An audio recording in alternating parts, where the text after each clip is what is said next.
আমি আজকের এই মহাসম্মেলনে পরিষ্কার বলতে চাই, মানিকগঞ্জের মাটি তৌহিদি জনতার ঘাঁটি।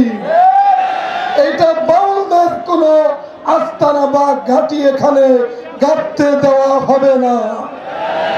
আগে একজন মেয়র ছিল মানিকগঞ্জে, এই বিজয় মেলার মাঠে 5 দিন ব্যাপী বাউলদের গাজার মেলা বসিয়েছিল।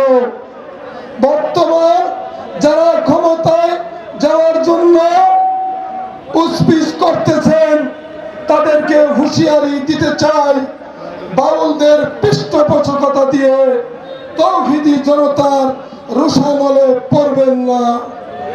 শেখ হাসিনাকে ভারত আশ্রয় দিয়েছে, কিন্তু আপনারা মনে রাখবেন, সামনে যদি নতুন কোন ফ্যাসিবাদের জন্ম হয়, বঙ্গোপসাগরে ঝাঁপিয়েও পালিয়েও বাঁচতে পারবেন না।